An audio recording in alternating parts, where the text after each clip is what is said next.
Good morning. I'm Lisa Marzilli with the WMNF News headlines. Donald Trump is scheduled to surrender to federal authorities in Washington this afternoon. He will be booked and fingerprinted in federal district court before being escorted to his arraignment, which has been set for 4 p.m. The 4-count indictment of the ex-president yesterday is the first time that Trump has been charged with a crime based on his attempt to overturn his 2020 election defeat. WMNF's Josh Holton spoke to a local member of Congress who reflected on that fateful day. We're living through a dark chapter in American history, according to Democratic Congressmember Kathy Castor, who was reacting to the former president being indicted on criminal charges. That's what struck me reading through the indictment last night, the depth and breadth, the times he was told that no, there were no election irregularities, but he kept pressing, kept spreading lies. But it also gives me hope because there were brave Republicans who stood in the breach and pushed back in Arizona, in Georgia, Vice President Pence, who said, no, we're not going to overturn the U.S. Constitution. She said that even though she was in the Capitol on January 6th and it means a lot to her, it also means a lot to anyone who casted a vote. Everyone who wants their vote to count and mean something and not live in a third world nation where some dictator can overthrow the country just based upon conspiracy or military might. President Joe Biden's actions are offering a clear contrast, according to Castor. The Infrastructure Investment and Jobs Act, the Inflation Reduction Act that capped the price of insulin, that's lowering the cost of prescription drugs, lowering the cost of health care. I think that's what the election is going to turn on. And there just simply is there's no contrast. Joe Biden is the one who's delivered for the country. Meanwhile, you have a former president who has betrayed the country. Trump has been indicted in 2 other cases and now faces 78 criminal counts. If he were convicted and sentenced on each count, he would face hundreds of years in prison. For WMNF News, I'm Josh Holton in Tampa. Meanwhile, St. Petersburg will be awarded over $20 million from the state for infrastructure improvements. As WMNF's Chris Young reports, this means lower than expected utility fees for St. Pete residents in the future. The funding is from the Florida Department of Environmental Protection. It's going towards mitigating flooding and improving St. Pete's utility service. Claude Tankersley is the Public Works Administrator for the city of St. Petersburg.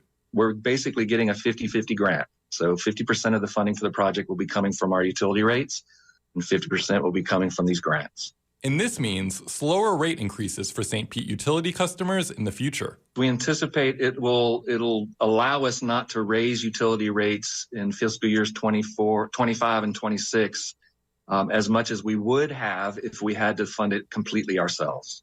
Approximately $11.5 million will be used to mitigate stormwater flooding in South St. Pete. This is a really important area. It's been on our radar since at least 2017 as being one of our top priority stormwater areas. The area is low-lying and susceptible to severe flooding and property damage. $8.8 million will be used to improve 2 wastewater treatment plants. These operation buildings that we have in place right now are decades old, probably built back in the 70s, 60s. And so we need to adjust these buildings to account for sea level rise and changes in our rainfall pattern. Tankersley predicts construction will start in fiscal year 25-26. For WMNF News, I'm Chris Young. Scorching ocean temperatures have caused most Florida corals to bleach, and scientists expect a mass coral die-off this summer. WMNF's Josh Holton asked Congressmember Kathy Castor about what can be done to avert a marine life disaster. Castor is the former chair of the House Select Committee on the Climate Crisis and helped put together the package in the Inflation Reduction Act.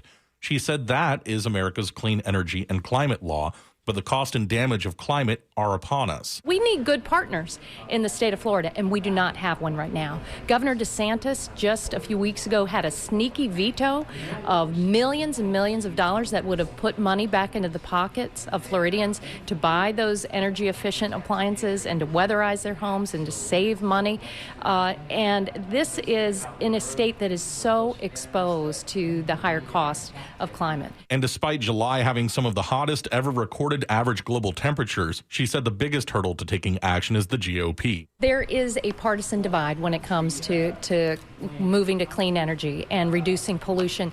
The Republicans, unfortunately, just last week in one of my committees, they wanted to roll back the new incentives to make electric vehicles cheaper for Americans. They are so tied still to fossil fuels and to the big oil companies that they are willing to disregard the impacts right here and now of climate. Castor also pointed to the impact of China on global temperatures and emphasized the need to also ask them to stop building coal plants and move faster to clean energy.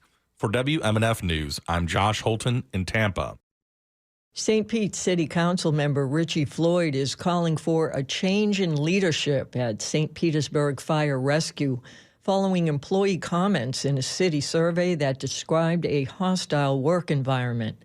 The Tampa Bay Times reports that several comments, which were forwarded anonymously to city officials 2 weeks ago, accused Fire Chief Jim Large of not fostering an equitable workplace for minorities and accuse him of making sexist, racist, and homophobic remarks.